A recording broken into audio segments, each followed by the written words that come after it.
Welcome to Archery Talk 101 podcast, your guide to better archery skills.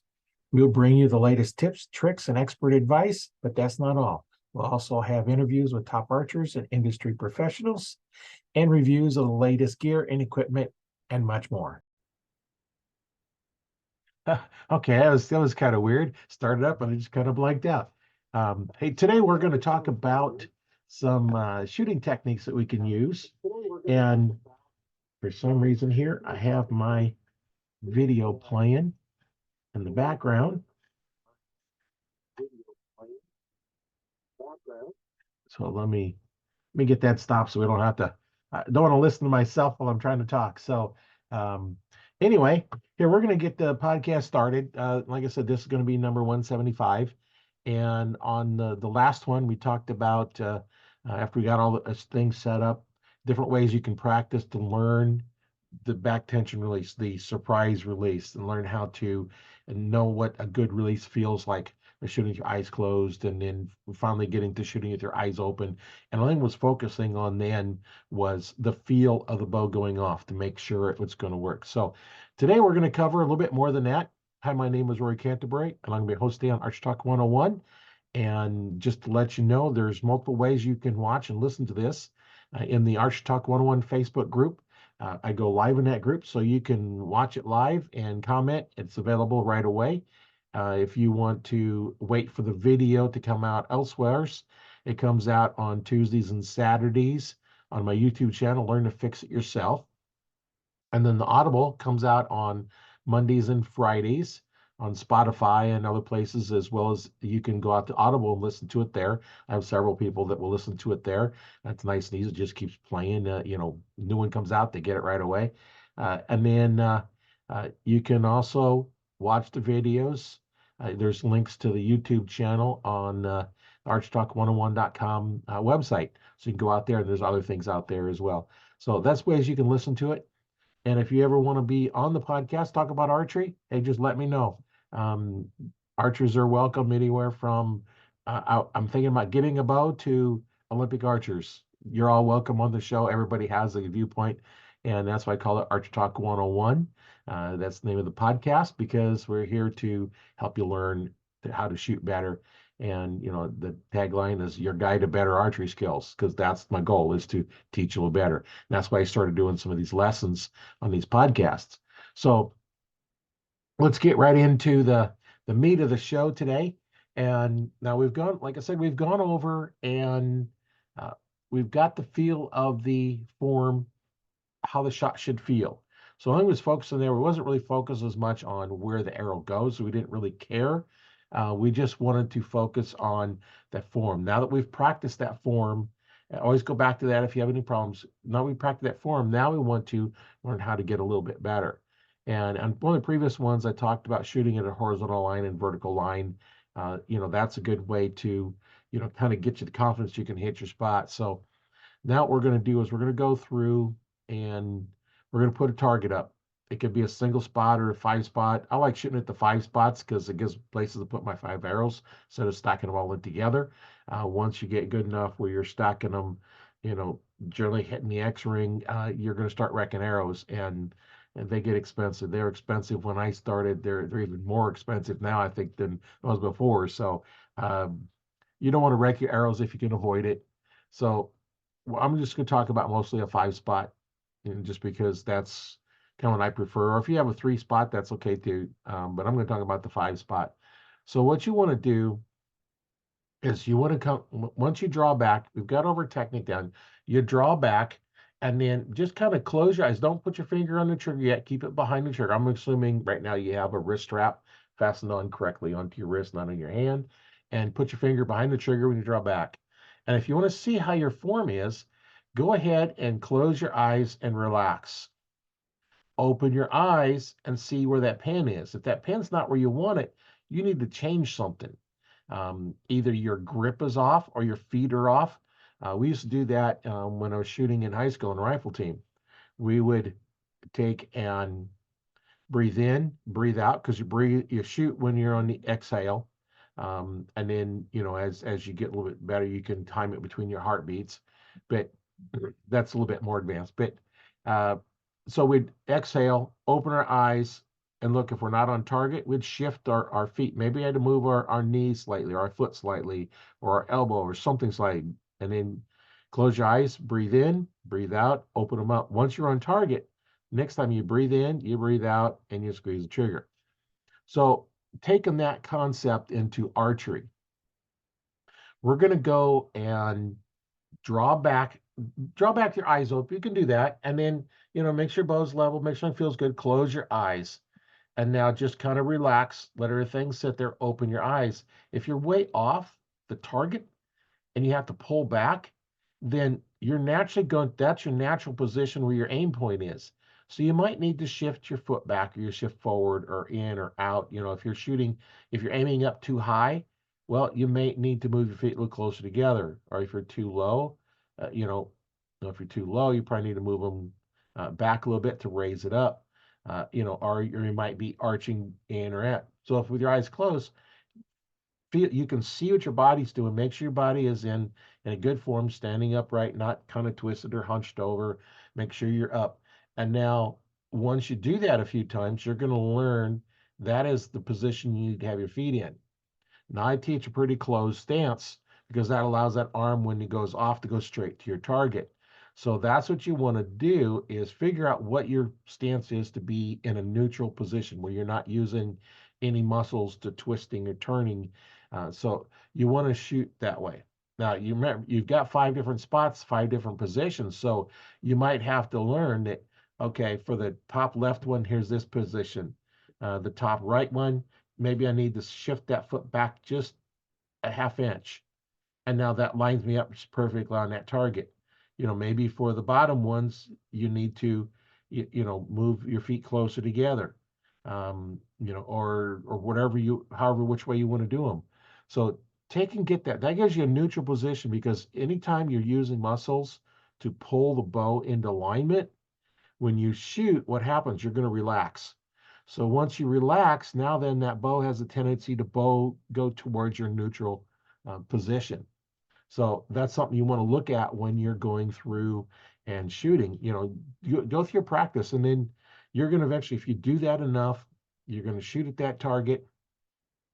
And right now, don't worry too much exactly where the arrow goes, because more we're worried about, can you group in the same spot? So shoot at the upper target. You can shoot multiple targets, or shoot at the same one 3 or 4 times.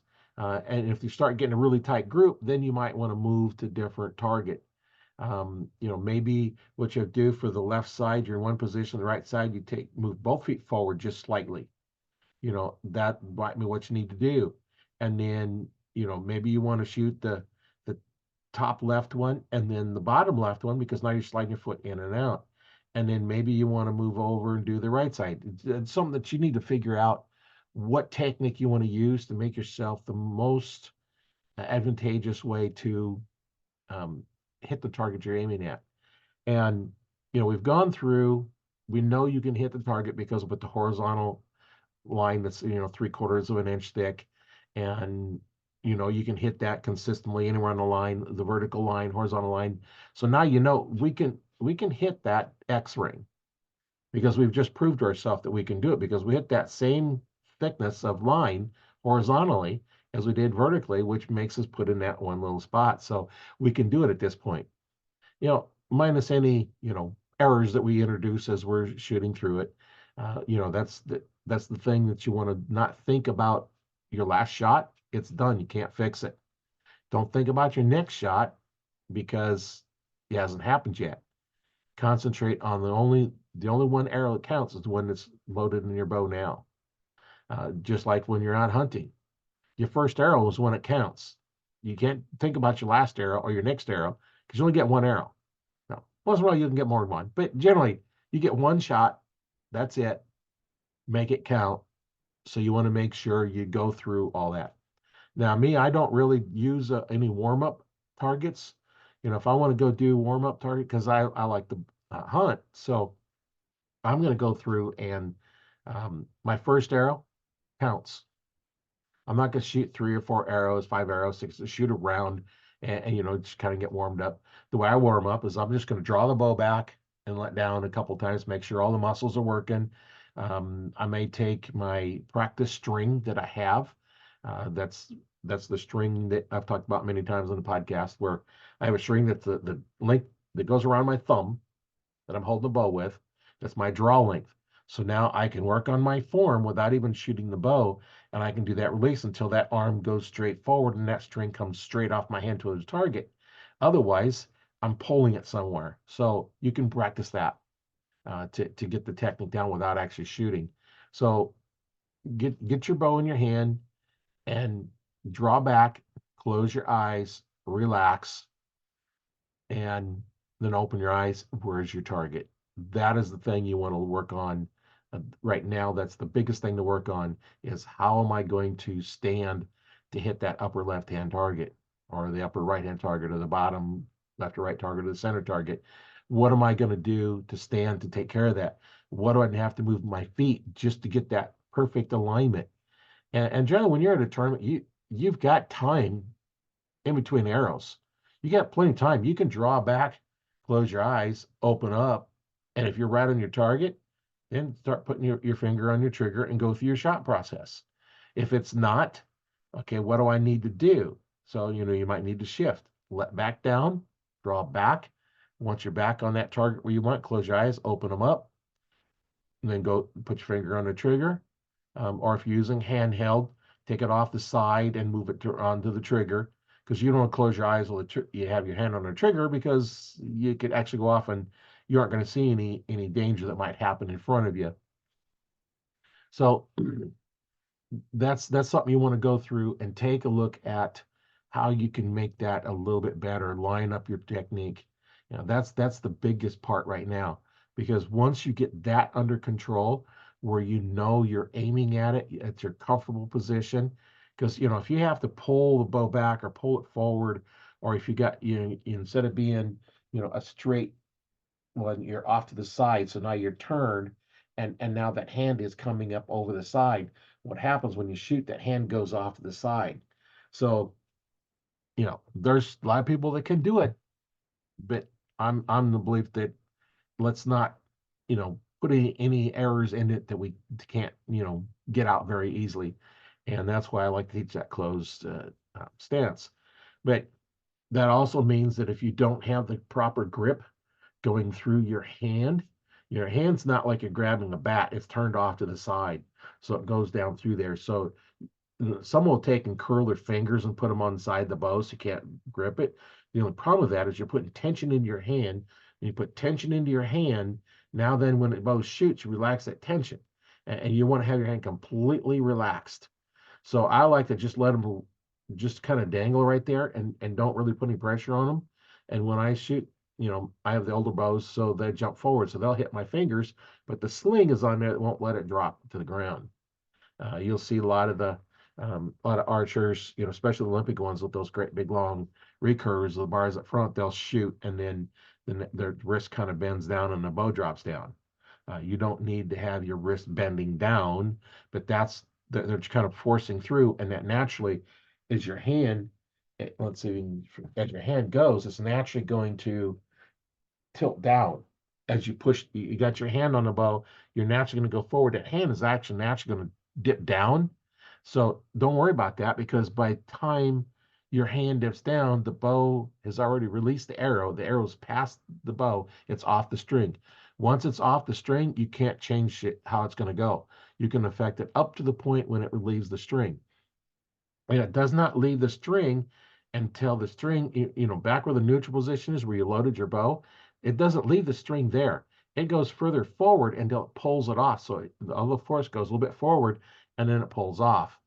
Sometime if we can get a slow motion video, but we can kind of see. I don't know if my camera will record that kind of detail on there, but I'll try it one of these days and record it so we can see what it does. But as it leaves, then the bow is already going forward, and then a lot of them now have the string dampeners on them, so it hits the string stop, so they can't go past where the neutral position is, because that's what hits the string, and that's going to force the arrow off the string.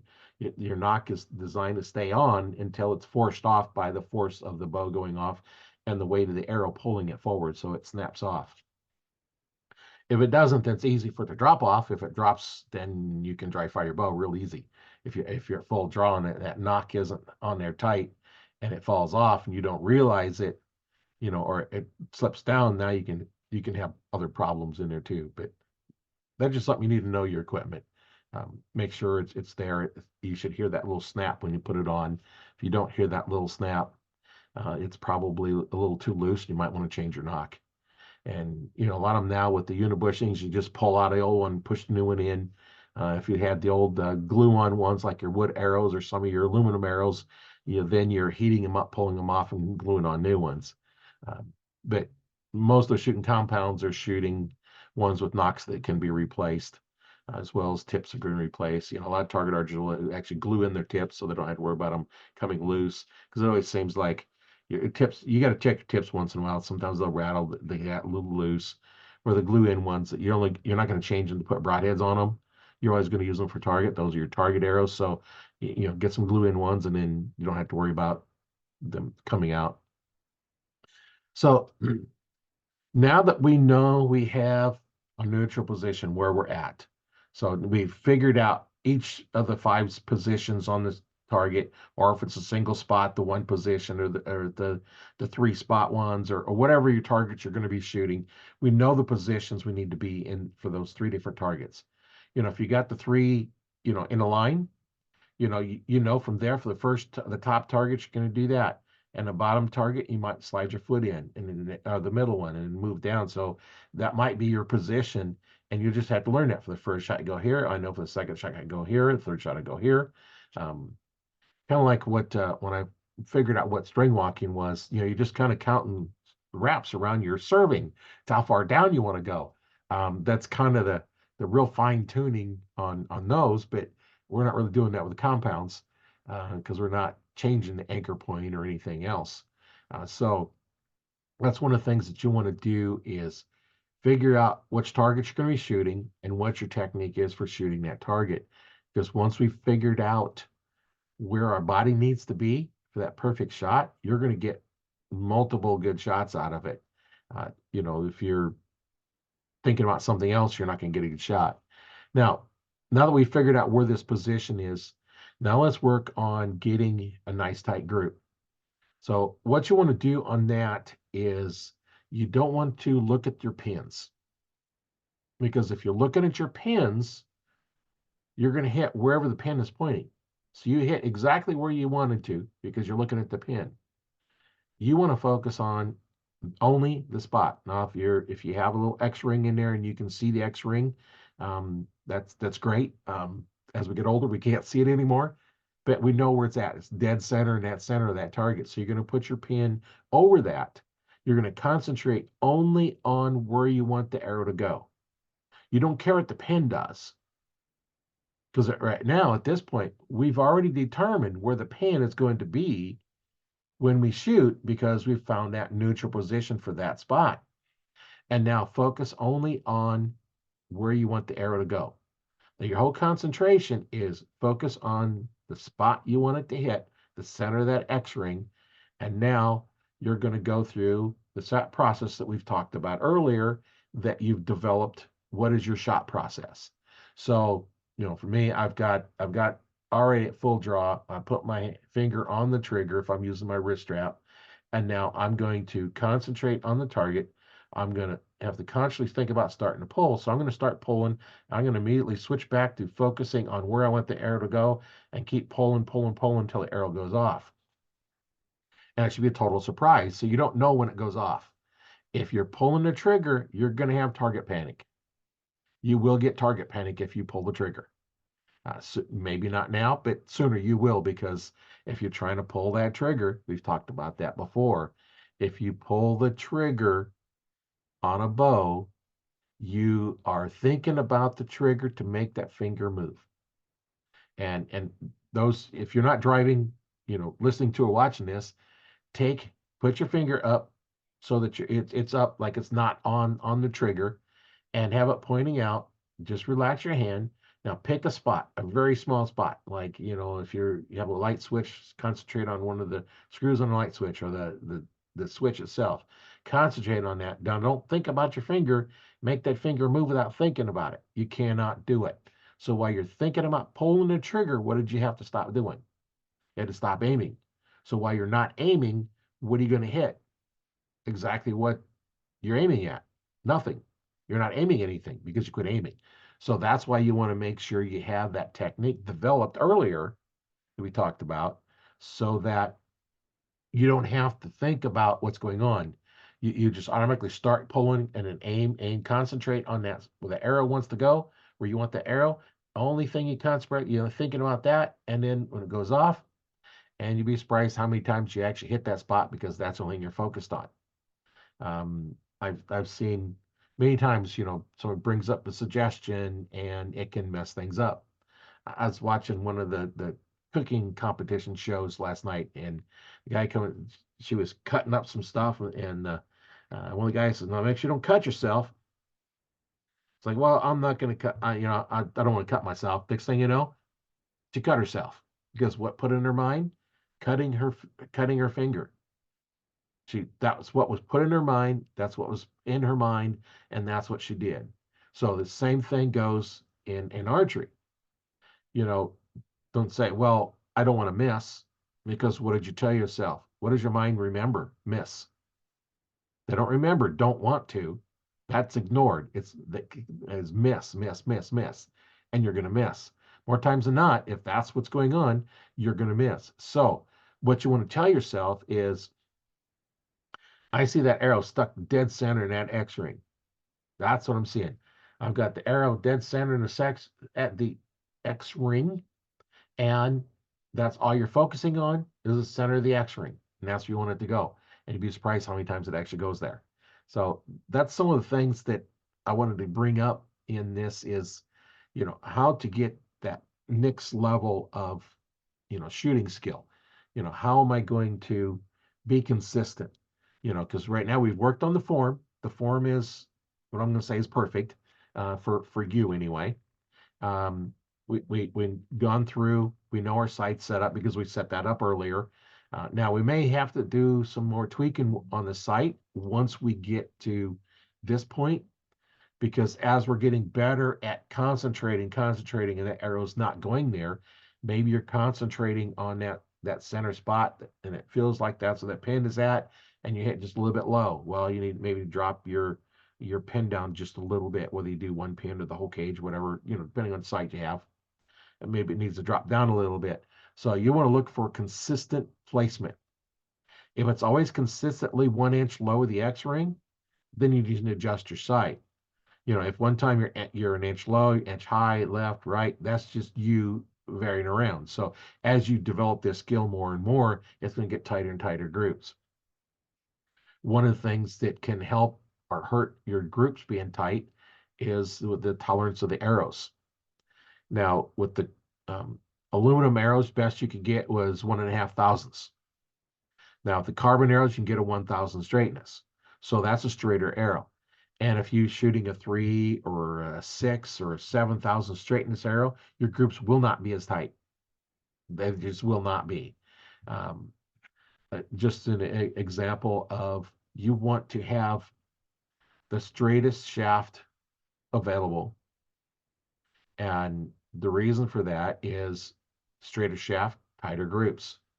And when you're first starting out, you don't need to, probably don't want to spend the money for the high dollar arrows, the competition pro level arrows, because they're quite a bit more expensive. But just one of the things that, when I had my store, one of the staff shooters was shooting one of the Beemans that are, I think, 3,000 straightness, which is, that's a pretty decent one. And he was grouping, probably 2 inch groups. He was good shot, 2 inch groups. And I says, here, try one of these arrows. I give him one of mine. Now his was fletched with veins, mine was feathers, but it was the competition pro ones, which was a 1,000 straightness. And that group was about half as big as it was just by changing arrows. So at some point, you're going to want to get to the higher grade arrows, just because your groups are much tighter. But starting out, if you're having trouble grouping even in the white ring, then you need to work on your technique. Once you start getting tighter and tighter, then the better arrows are going to give you better groups. So now, once you get through all this practice, make sure you're taking some videos of you doing this practicing and upload them to the Archer Talk 101 Facebook group, or get on to the my YouTube channel, Learn to Fix It Yourself. And if you're having any problems, hey, just post a comment, and we can take a look at your form and see what you're doing. Maybe there's something simple that we can change, not really fix, because we're not really fixing anything. We're just changing the way you're doing stuff. So maybe one way works better for you. Um, I don't necessarily, say you have to do exactly like I do, because you're not me. And likewise, I've had, when I was at the store, I said, "Can you set it up for me?" They wanted me to set up the bow. Well, I'm going to set it up to fit me. And I said, "Well, yeah, but I'd have to go hunting in place of you, because it's set up for me, not you." But we can set them up, pretty close, and then custom fit them to each archer. Now that's one thing you want to do, but we're going to assume at this point you've already had your bow fitted. It already fits you correctly. It's the correct draw length and everything else. Now, one of the things you can do to check your draw length is take a video from behind, high enough that you can see your elbow and the arrow itself. You might have to have somebody behind you holding the camera up, because most times on tripod you can't get them up high enough. Um, what you want to do when you're at full draw, you want to look at your arrow or your elbow and follow in a straight line all the way through the arrow. So it should be in a straight line from your elbow to the tip of the arrow, should be in a straight line. If it's forward, your draw length might be too short. If it's back too far, your draw length's too long. So you want to adjust that. Now, you can change that by scrunching up a little bit or trying to stretch way out, but you want to be in that comfortable position. This is the form you want. And now then you can tweak that bow to get that really good alignment, because when that arrow goes off, you want that hand to go forward and the elbow to come back. Now, some will take that hand actually flies back, so it's going all the way back. Mine doesn't do that. On some people it does, but mine doesn't. Mine just comes back. I don't. My hand doesn't, for some reason, it doesn't fly back, even though I'm not putting pressure in it.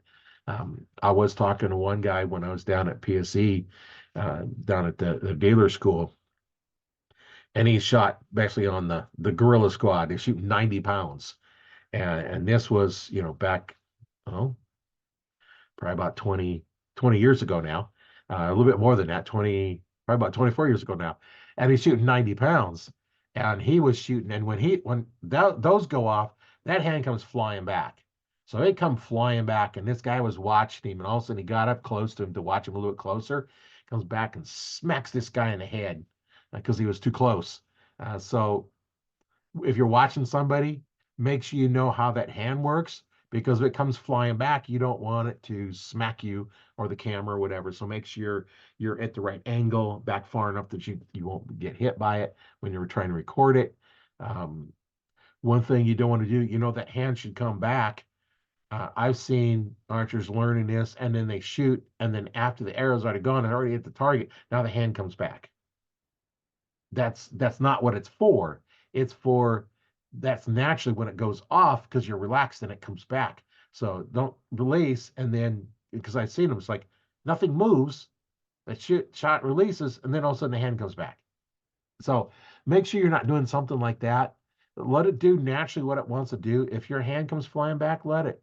If it doesn't come back, but just if your elbow just goes back and your elbow drops down a little bit, that's fine. It's just you want to be consistent with what you're doing. Don't force it. Let it do what your body wants it to do naturally. When that arrow goes off, it's going to naturally react to it, as long as you're using the back tension release, which is what we're doing, and you're not pulling the trigger. You can do the same thing with back tension if you're using fingers, on your long bows, recurves, or even some of the older compound bows. You're going to still have that hand is still going to go across your face towards your back, because you're not going to open your fingers up, which is what they used to teach. You're just going to hold them there, open your fingers. That's the way they used to teach it. Open your fingers. Well, they found later that that's not really what you want to do. You don't want the string to move, but you want to relax your fingers as you're pulling back, so it basically just gets to a certain point and it just rips off your fingers. well, it doesn't rip your fingers off, but I mean, it tears off the ends of the fingers, slides across the end of the fingers. There we go. And then your hand comes back, so you want to be, still in that same type of emotion. So no matter what you're doing with the compounds, we generally come straight back, or the recurves will kind of come across your face, just because you have to keep it tight on your face, and then you're relaxed your fingers as you go, and it just kind of comes across your face. And so let's go through and practice that technique and see how that goes from there. And then I'd like to see your shooting technique. Go ahead and upload them to either one of the two places I was talked about. You can either do a comment on my YouTube channel and include a video. I think you can do that.